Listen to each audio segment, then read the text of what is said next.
I'd like to invite you to meet the candidates that are running for Mendocino County Supervisor in 2020, this year. Hello, I'm retired Sheriff Tom Allman from Mendocino County. In the next 30 minutes, in less than 30 minutes, you're going to have an opportunity to meet the candidates from your district discussing 4 very important topics: homelessness, our county budget, our economic base, and yes, mental health, Measure B. Today, we're going to be providing an opportunity for everyone to hear from the candidates, their answers on these very important issues. These are the issues that everybody's talking about. We got all the candidates together and we asked them the exact same questions. Away from each other, they didn't hear each other's answers. They spoke from the heart and they told me how they felt. This is a very important year. Mendocino County is going to elect a supervisor for 3 of our districts. The 1st district, Potter Valley and the surrounding area. The 2nd district, the city of Ukiah. And the 4th district, the Fort Bragg area down to just north of Mendocino and all the way up to Humboldt County. Very soon, you're going to be seeing a lot of posters. You're going to be hearing a lot of radio commercials on these candidates. But I'd like for you to spend less than the next 30 minutes with me so we can hear together the answers to these questions. This is really important. This is a very big election. As your recently retired sheriff, I certainly know how important local elections are. They allow us to meet the candidates. They allow us to see the candidates in grocery stores and throughout our county. But more importantly, it allows us to talk directly to the candidates and to the victor, whoever wins the election, and say, how are you going to vote this, or why did you vote on that? You're going to get a good view today of where these candidates stand. I know all 9 candidates, and I can assure you, there are no 2 that are exactly alike. There's a lot of changes that are being forecast for our state, for our nation, but also here in Mendocino County. Changes in the law relating to homelessness, changes in the laws relating to jails, changes in the laws relating to mental health. These are all very important things that if you're not asking the questions yet, you need to be. So we're going to start asking the questions, and there's a couple things I want you to think about. I want you to think about the questions, but more importantly, I want you to hear the answers. I want you to ask yourself, is that what you would say, or do you disagree? Because this is a small election allows us to get together on this, allows us to talk, and allows us, you and me, to have our voices heard. Let's get started. Now, let's meet the candidates from the 4th district. Hello, Lindy Peters. Hi, I'm Dan Jurdy. So, if you're ready, I'm ready. Let's begin with question 1. Question number 1 deals with homelessness. Have you been personally affected by a homelessness crisis? And what actions would you take to improve all citizens' quality of life? And do you have any fresh ideas or innovative plans as possible solutions? There are a couple of kids in Fort Bragg who I have been personally involved with who are now homeless on the streets through my doing a lot of high school sports on radio and also now on internet TV. But these guys played back in the 80s and they're now on the streets. I see them. They always give me a high five. They always say hello. I always ask them how they're doing. But it's really sad to see.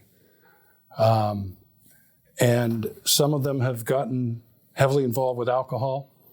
And of course, drug abuse and alcohol is so much a part of the problem that we have with the homelessness. So on a personal level, yes, I do know some people in Fort Bragg that are homeless. In terms of my family, my friends, I don't have anybody or acquaintances that are dealing with the problems right now. As a councilman, as a former mayor, I've been dealing with it on an official level. We've done what we can, I think, to assist the homeless in a compassionate way. I understand government should be helping folks sometimes. However, we don't have a social services department. This is something we're relying the county on. This is something we have to work with the county to tackle. There are some solutions possibly. Housing first, of course, is an idea that's been floated around, and we have some policies that are close to that. In some communities, I know in Salt Lake City and others that have tried this, tiny home villages or a park where you set up some trailers, porta potties, some water, some night lights to make it safe and secure. So there are some creative ways to try and attack the homelessness, but is it a problem? Yes. Have I seen it up front and personal? Yes. And have I dealt with it as an elected official? Yes. And I think we made some success. I think the street problem of transient homelessness is still a problem here in Fort Bragg and everywhere else, but we're working on it. And as a supervisor, I understand it to be one of the top priorities. I think we've all been impacted by homelessness in one way or another. I mean, we've been maybe accosted in a store or run into someone and we've seen that they're in trouble in some way. And it's pretty obvious when you're encountering someone that many of them do have mental health issues or substance abuse issues, and maybe it's a combination of the two. So some of the innovative things that we're trying to do at the county is address both the mental health issues and the substance abuse issues, and try to find more housing. So, for example, with mental health, I know we're going to talk about Measure B in this campaign, but also something that doesn't get enough coverage really is the fact that the jail has a $27 million addition that's going to be built that'll be specifically for people who have mental health issues and people who've been sent here from state prisons. They're going to be in a safer environment. They're going to get better mental health care in the jail. So when they come out of the jail, they're going to get better services. Also, we're looking at changing the contracts with our service providers to look more at results and not just accounting as services. In the past, the contracts would say, how many bed nights have you served? How many meals have you served? We want to know that, of course, but we also want to know how many people moved into permanent housing. And so those are the types of things that we're trying to make, reforms that we've seen work better in other places, and we're trying to bring them here to Mendocino County. Question number 2 deals with the county budget. Public safety, roads, agriculture are all funded by the general fund. Can you list your budgeting priorities and budgetary changes, and in what areas would you increase or decrease funding, and why? Well, let's remember the county employees, including the Sheriff's Department, recently received quite a nice increase in their wages and benefits. So that part of the budget we have to honor. That can't be touched, in my opinion. You should really honor those employees that put in the time and the effort. I know that they found some money scaling down the juvenile hall program. They found some money there in their last budget cycle. What are my priorities? Public safety is the number one priority. By far, this is a rural area. 67% of our population lives in the rural parts of Mendocino County. Another 22% are 65 years and older. We need to look after our residents and our greatest resources, and that's the folks that live here. So public safety would be number one. I would want to assure that we continue to fund those dollars into public safety, and that's an area that I would consider somewhat sacred. What about our services and our outside contracts? Are our services efficient? I don't know that they are, especially when it comes to dealing with mental health. I'll maybe get into that in a later answer. But we also have some outside contracts. I think that was one of the failures with mental health is when we went into an outside contract with Ortner. And anytime you put profit ahead of actually helping people by giving someone who doesn't have a community interest, who's not part of our community, a contract, you're doomed to fail at some point. And so I would look at all the outside contracts we have and see if we could get them in-house, save some money there. But let's face it, right now, the last time I took a look at the way things are going in the budget this year, taking a look at further projections, the revenue projections right now are not going to pencil out with the expenditures. And this county is going to be in some financial hurt here pretty soon in a few years if we don't make some hard decisions. So it's hard to answer that in 2 minutes. Well, since I have been on the board for 7 years, I'm largely satisfied with the priorities that we do have right now. I don't see us drastically increasing or decreasing the budgets in any areas. But one thing that I think everybody needs to look at as a supervisor, as a department manager, as all employees, is we all need to be aware that there are new needs that come forward every year and new priorities that the public has. And so in order to meet those needs, we aren't normally going to come up with some new revenue source. So we all need to be aware of, are there ways that we can do things differently and less expensively than we did in the past? An example of this that you've brought up in the past is the fact that there could be a consolidated dispatch possibly. That's not going to be an easy thing. There's several dispatch centers. City of Ukiah manages one, the county manages one. But there's a possible savings there if we could work together and unite those as one or even just two dispatch centers. So we all need to look for ways that we can save money. In the clerk of the board's office, we've saved money going from not that long ago, there were 5 clerks to the board. Now there are 2, sometimes 3. And we've gone to digital instead of paper. All those things save money. So that's something that every department, every little work unit needs to look for. Are there ways we could do things differently, more effectively? But in terms of, I don't see any major sweeping change to the budget. They're just, every department has high priorities. They're priorities of the public. So that's where I see the priority for the budget. Question number 3 deals with our economy here.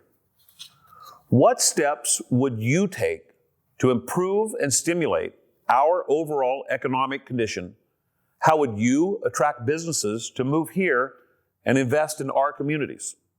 And what idea do you have around this issue that you would implement first if you were elected?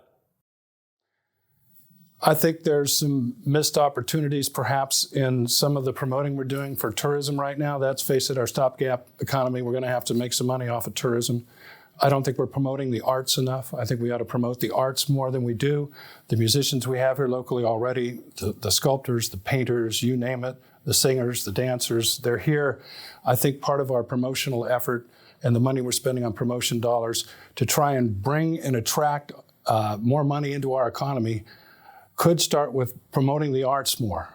We do a good job with wine, we do a good job with the coast and the ocean, but I don't think we promote the arts enough, and that's maybe a missed opportunity there.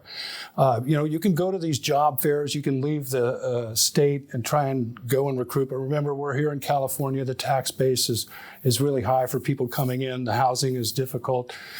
So how do you attract business here?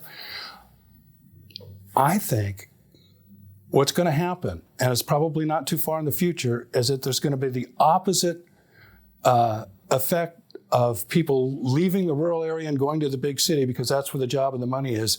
What's going to be happening, and I don't think it's too far down the road, is that people in the big cities are going to be moving to the rural areas. They're going to be moving back where there isn't any traffic, where there are parking spaces, where you can have a family and a community. So we have to be ready for that. We have to make ourselves self-sufficient. We need to get microgrids going for our power source. We need to have a desalinization plant for our water. We need to use our human resources that we have here in a creative way, whether it's moving into more agriculture, whether it's moving into added value products from wood, manufacturing cabinets, that sort of thing. But we need to be self-sufficient and get ready for this. And, so I think the potential is to keep everything here rather than try and recruit from the outside. Let's just build ourselves within to be self-sufficient and be ready, because pretty soon people are going to be wanting to move back here. So the number one thing I think that any local government can do, County Mendocino, any city, is to provide consistency in assuring people that if they buy a property with this zoning, they will in fact get approval for the things that property is zoned for. Without that certainty, people pause and don't buy property and don't take the risk. There's an awful lot of money that people put in before their application is ever submitted to the county. Pre-development costs, they could go through the roof, and people aren't going to risk those funds if they think that, say, the Board of Supervisors is going to say, well, we know it was zoned for industrial, but we decided not to approve your industrial project. And I think right here where we're sitting, this is a proof of a success story. This is the former Masonite site that sat vacant for years. It could still be vacant today if the county had not said we're open for business and we're going to support applications that are consistent with the zoning. In fact, we adopted a right to industry ordinance, which was pretty simple, but it basically said if you buy property next to an industrial piece of property, you're going to be notified and sign a notice saying, I'm aware I'm buying property next to industry, and so don't be surprised if industry comes into that next door property that's zoned industrial. This property is zoned industrial, and the owners, the developers of this site are all trying to bring jobs to Mendocino County, and they're in fact doing that right now. It's a success story.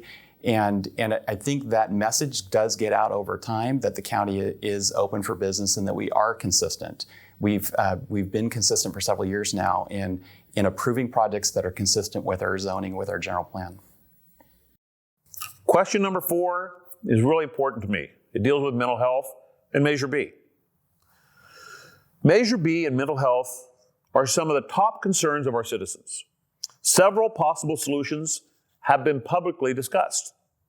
What solutions do you feel could be implemented to ensure a better delivery of services and improvement of the quality of life for victims of mental illness?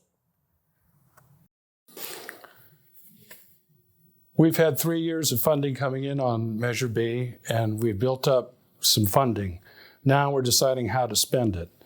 I think that the units that we need are a crisis management unit. We also need to get a psychiatric health facility, a PUF unit. These are things I think Measure B money is eventually going to build for us. I know that the Mendocino County Jail is adding a wing. There's going to be some beds in there. The problem is that mental health in our county, the frontline people dealing with mental health are not social service workers. They're our law enforcement. And they're the ones that are making the initial assessment. They're the ones that are having to deal with the system. Does this person go to ER? Does this person get arrested? Then somebody else makes some sort of analysis of whether or not they have mental health problems. And if they don't, according to somebody who makes this evaluation, they're back out on the streets, and this just becomes a looping problem.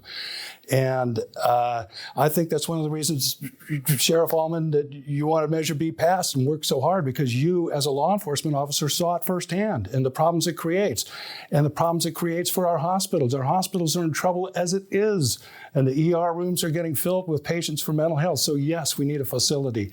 Yes, it's a huge problem, and we have some funding now.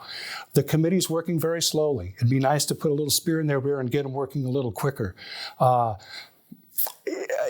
Let's hope that it's not too long in the distant future now that we actually have this facility. We don't know where it's going to be yet. We have an idea what we want there. I also believe that the hospital could handle less of a load of psychiatric problems, people who aren't dealing with extreme mental health problems but have more psychiatric type problems, and have part of the hospitals locally in Fort Bragg and also in Ukiah have a psychiatric ward and use some of the beds that they have right now for that. Well, and let's recap what Measure B does. Measure B provides funding to build or remodel buildings in Mendocino County that will provide services that are not currently available in Mendocino County. So in rough form, there are 3 levels of care that Measure B is looking at adding to services here. There's residential treatment, which is the lowest level of care. There's crisis stabilization, which is the middle level. And then there's psychiatric health facility. And those are all needed in Mendocino County. We're hoping that we can provide possibly all 3 of those. There are a number of options. There are different properties in Mendocino County that are being evaluated by the Measure B committee. And one option that's come forward relatively recently is from Adventist, and it's just the beginning of a discussion, but they're looking at possibly offering the psychiatric facility at the Ukiah Hospital, Adventist, and at the Coast Hospital, where I'm hoping that they're going to be managing the Coast Hospital soon. And what's intriguing about their proposal, and it's just an early sketch of a proposal, is that they can provide additional services if the PUF is at the hospital because they have other services at a hospital. They can also share resources with staff for one facility and the other. So all proposals are I want to make sure all proposals are open for consideration and that we're not closing out any possibilities, but there are a number of options there. Finally, also with mental health services, we have improved services overall in the county, and I think that puts us in a better position to implement Measure B. After the questions, I gave each candidate 3 minutes to discuss whatever they wanted to talk about. I think you'll find it as interesting as I did. I'm going to give you 4 reasons why you should vote for me for supervisor. The first reason is that if you go back on the Mendocino County Clerk's website and look at the election cycles for the last 2 elections for this 4th District Supervisor seat, in 2012, 4th District Supervisor Dan Jurdy, unopposed.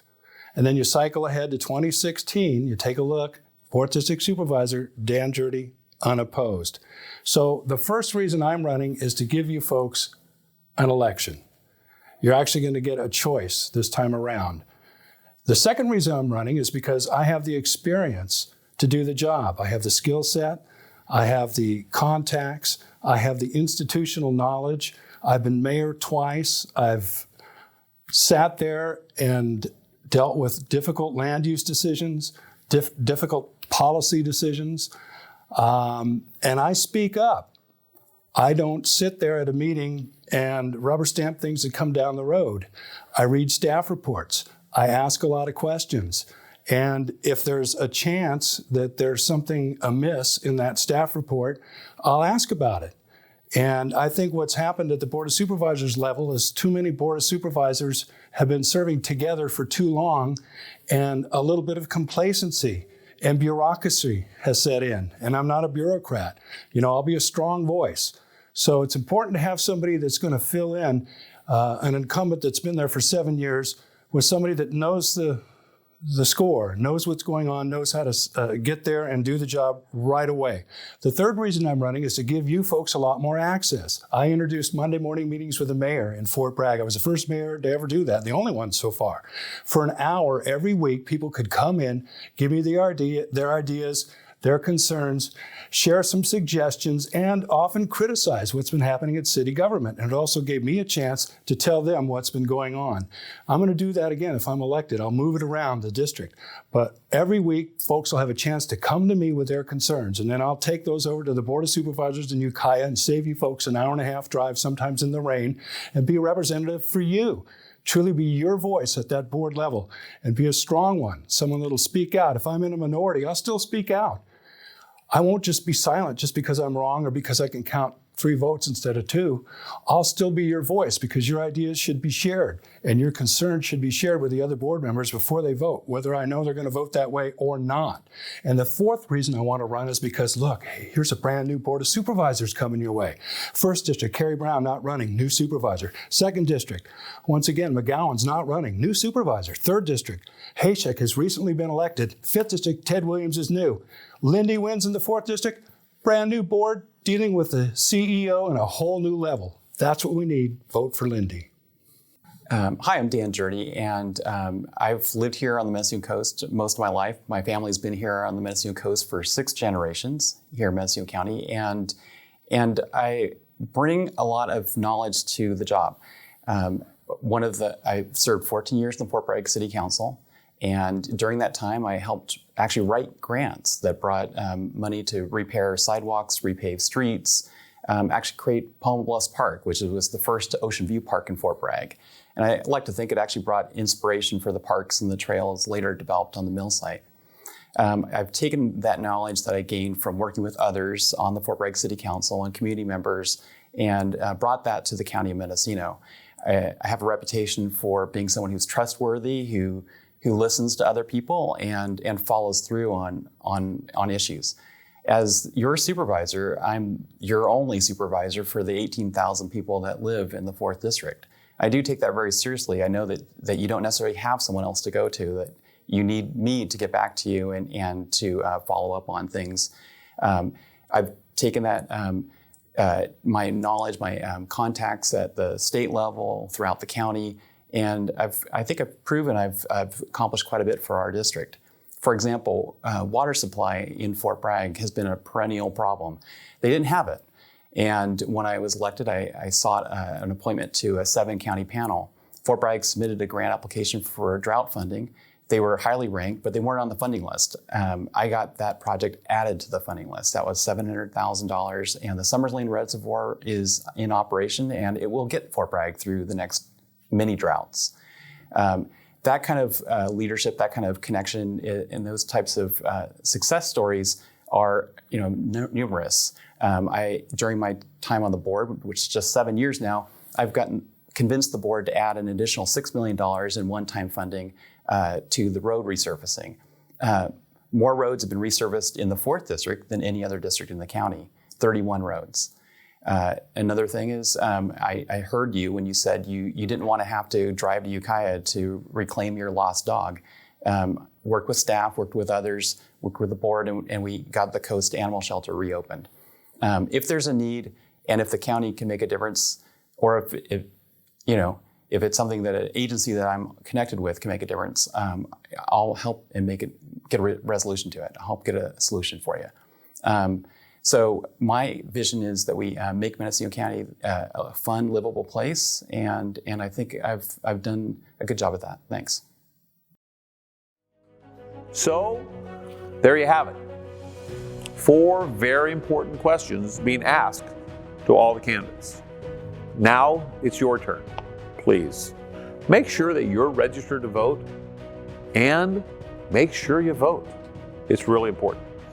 I'd really like to thank the candidates again for taking the time to answer these questions. And I'd really like to thank you. Your time is valuable. I appreciate you being an informed voter. Once again, I'm Tom Allman, and thanks.